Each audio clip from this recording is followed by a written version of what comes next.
तो चलिए दर्शकों, बुलेटिन में आगे बढ़ेंगे। उस बीच एक हम बहुत बड़ी खबर ब्रेक कर रहे हैं। दरअसल ईरान के साथ युद्ध विराम अब खत्म हो चुका है, यह बात डोनाल्ड ट्रंप की तरफ से कही गई है।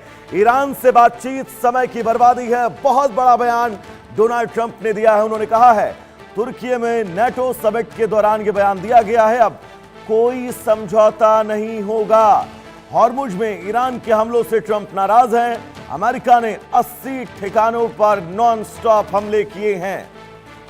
तो ईरान के साथ ताजा तनातनी के बीच अमेरिकी राष्ट्रपति डोनाल्ड ट्रंप ने बहुत बड़ा बयान दिया है। उन्होंने कहा है कि ईरान के साथ युद्ध विराम खत्म हो गया। उन्होंने तेहरान में बैठी इस्लामिक सरकार को बीमार सोच वाली बताया। डोनाल्ड ट्रंप ने यह बात तब कही है जब अमेरिकी सेना ने हॉर्मुज में कमर्शियल जहाजों पर हमले से नाराज होकर ईरान पर हमले किए हैं। वहीं ईरान ने भी कुवैत और बहरीन में अमेरिकी सेना के ठिकानों को निशाना बनाया है। डोनाल्ड ट्रंप इस समय तुर्की की राजधानी अंकारा में है, जहां वो नेटो शिखर सम्मेलन में शिरकत कर रहे हैं। यहां जब ट्रंप से पूछा गया कि क्या ईरान के साथ युद्ध विराम अब खत्म हो गया है, तब उन्होंने बहुत बड़ी बात कही। उन्होंने कहा कि मेरे हिसाब से तो ये खत्म हो गया है।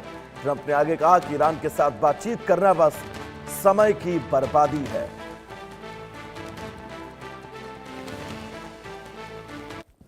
It's a very interesting question. To me, I think it's over. I don't want to deal with them anymore. They're scum. You know what scum is? They're scum. They're sick people. They're led by sick people. And they're vicious, violent people. And if they had a nuclear weapon, they'd use it. As far as I'm concerned, it's over. I'll speak to our negotiators. They want to negotiate. They're good people. हमारे साथ मलिका पांडे जुड़ी हुई हैं, पूर्व राजनयिक हैं। बहुत बहुत स्वागत है आपका इंडिया न्यूज पर। डोनाल्ड ट्रंप का ये बहुत बड़ा बयान, और इस बयान के पीछे ये समझना भी होगा, क्योंकि आप याद करिए जब स्विट्जरलैंड में इन दोनों देशों के डेलीगेशन एक साथ बैठे हुए थे, बातचीत कर रहे थे, शर्तें तैयार हो रही थी, उसी वक्त लगा था कि स्थितियां संभलेंगी नहीं, सुधरेंगी नहीं। और एक बार फिर डोनाल्ड ट्रंप का ये बयान कैसे देखते हैं आप मलिका जी? बिल्कुल, देखिए ये जितना युद्ध विराम रहा है ये केवल हेडलाइंस के लिए रहा है। कहीं ना कहीं हम देखते हुए आ रहे थे, और मैं पहले से भी आपके टीवी चैनल में काफी बार डिबेट्स में जुड़ी हूँ, और उसमें एक ही मैंने स्टांस लिया है कि डोनाल्ड ट्रंप आज के टाइम के कंटेंट क्रिएटर हैं, जिनका कंटेंट रोज हम सुबह उठते हैं तो इनके बयान बदलते हैं। परसों तक डोनाल्ड ट्रंप ईरान को वार्न कर रहे थे कि इजराइल आप पर अटैक करेगा। आपके पार्लियामेंट्री स्पीकर और प्रेसिडेंट इजराइल के निशाने पर है।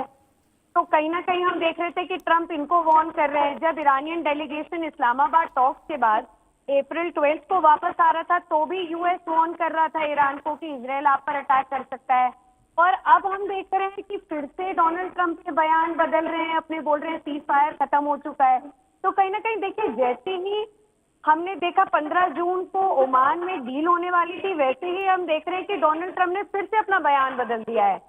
और जहां तक बात रहती है एमओयू की, देखिए शुरुआत से ही एमओयू में जितने भी पॉइंटर्स थे सब एम्बिगुअस थे, कोई भी उसमें क्लैरिटी नहीं थी। आप चाहे उसमें देखें कि न्यूक्लियर एनरिचमेंट का पॉइंट देखिए, स्टेट ऑफ हॉर्मुज का पॉइंट देखिए, तो कहीं ना कहीं वो एम्बिग्विटी थी, दोनों में अच्छे से डिस्कशन नहीं हो पा रहे थे। और मध्यस्थता कराने वाला इस्लामाबाद था, तो हम ज्यादा एक्सपेक्टेशंस रख भी नहीं सकते।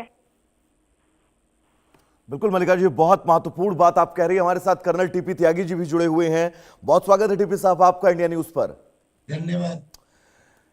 टीपी साहब, याद करिए त्रेता द्वापर में यह होता था कि संघर्ष विराम सूर्यास्त के बाद हो जाता था, लेकिन सूर्य उदय के साथ दोबारा से युद्ध की शुरुआत उससे तेजी के साथ होती थी। तो क्या ये 7 दिन का टाइम फ्रेम उसी शाम और दिन के बीच का टाइम फ्रेम था? सही कह रहे हैं आप, सही कह रहे हैं।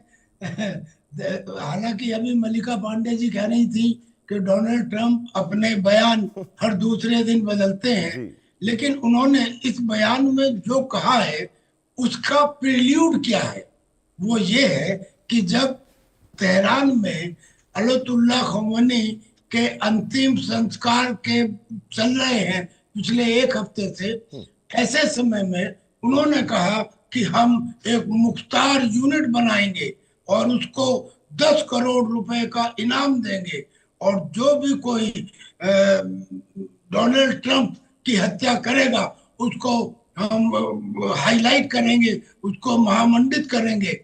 ये बातें इस समय जब शोक चल रहा है, ऐसे में कहने की क्या आवश्यकता थी?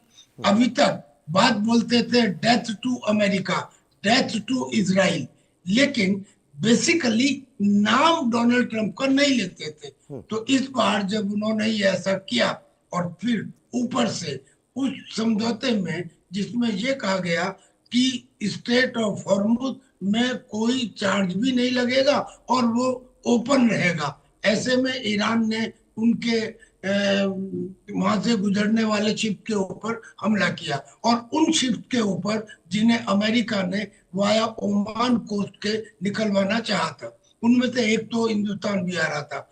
ऐसे में अब डोनाल्ड ट्रंप ने ये कह दिया कि ईरान के साथ अब बात करना समय की बर्बादी है। ये सिख लोग हैं, ये बीमार लोग हैं, और वो बीमार लोग भी समझ में आता है, क्योंकि इसी शोक पीरियड के दौरान जब खोमेनी की अंतिम यात्रा में लोग लगे हुए हैं, वहां की आर्मी और वहां की पॉलिटिकल लीडरशिप, अयतुल्ला खामेनी का शव सुपुर्दे खाक के लिए इराक की सरजमी पर पहुंच चुका है, यानी कि ईरान से उनका शव जो है वो अब इराक में पहुंच चुका है।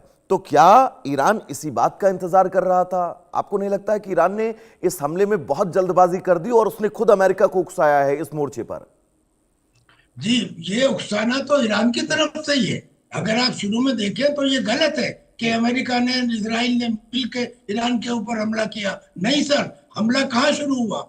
जब अब्राहम अकॉर्ड में सऊदी अरेबिया इजराइल को मान्यता देने वाला था, तब ईरान ने हमास को उकसाया, उन्होंने इजराइल के ऊपर हमला किया और उसके बाद चेन रिएक्शन प्रारंभ हुआ। यानी कि उकसाने का काम ईरान करता है। अगर ये उकसाना ना होता तो फिर उसे अलग अलग देशों में, और तो छोड़ो अलग अलग कॉन्टिनेंट में अपनी प्रॉक्सीज को डेवलप करने की क्या आवश्यकता थी? आईआरजीसी में जो कुछ फोर्स है वो ईरान ने ही बनाया है और उसका काम केवल फॉरेन कंट्रीज के अंदर। साहब, ये जिस बात का आपने जिक्र किया है, ये सवाल मेरे जहन में पिछले कई दिनों से था कि ईरान को अपने देश के लोगों से मतलब होना चाहिए। आप हमास को प्रॉक्सी बना रहे हैं, आप हिजबुल्लाह को बना रहे हैं, आप हूती विद्रोहियों को बना रहे हैं, बाकायदा फंडिंग कर रहे हैं, उनको हथियार दे रहे हैं, इजराइल के खिलाफ उन लोगों को भड़का रहे हैं। तो शुरुआत तो जंग की आप कर रहे हैं ना फिर? जी, यकीनन ये शुरुआत तो ईरान कर रहा है। ईरान ने जो आईआरजीसी बनाया, उस आईआरजीसी में एक ब्रांच थी कुद्स फोर्स।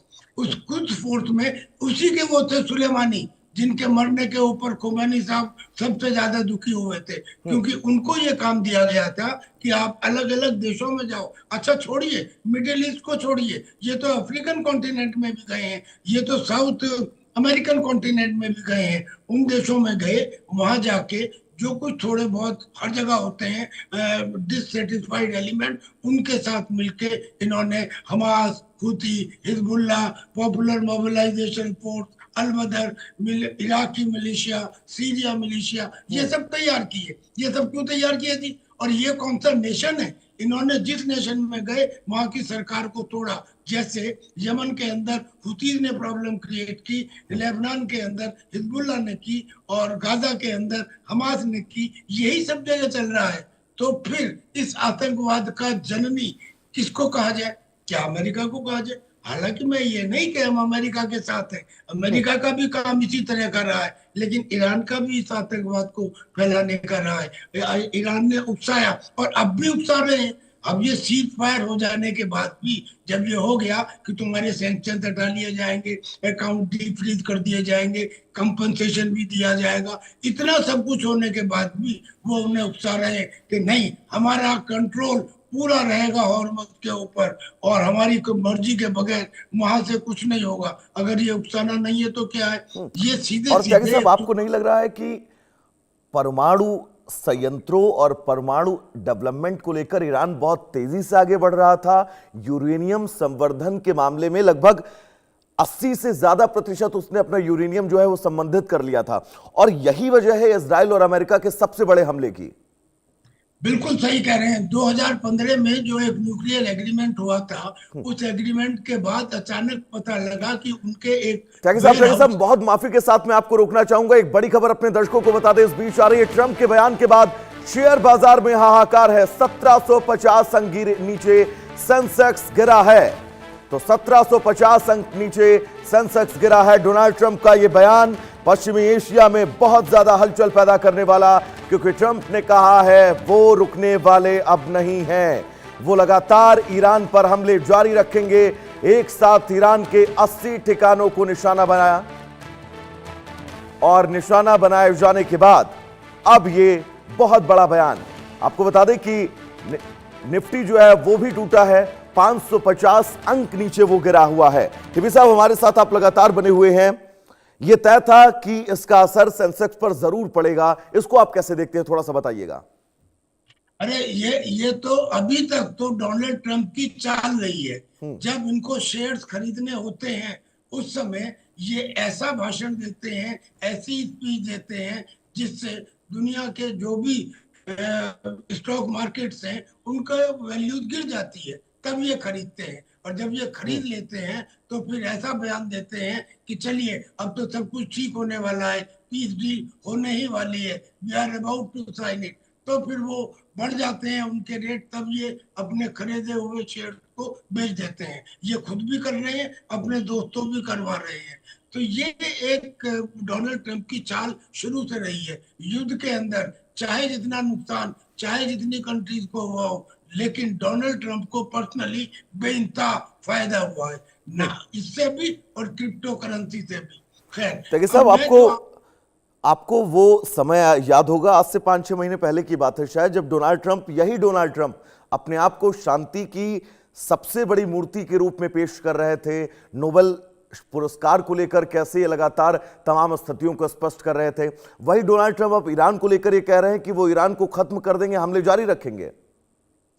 नहीं, ईरान के साथ जो वो कह रहे हैं वो ये कह रहे हैं कि मैंने लाख कोशिश की कि मैं ईरान के साथ डील कर दूं। उनको भी एक बात समझनी चाहिए कि जो डील है वो हर किसी के साथ नहीं होती। डील का मतलब क्या होता है कि आप अपने स्वाभिमान को त्याग दें, आप अपनी इज्जत को त्याग दें।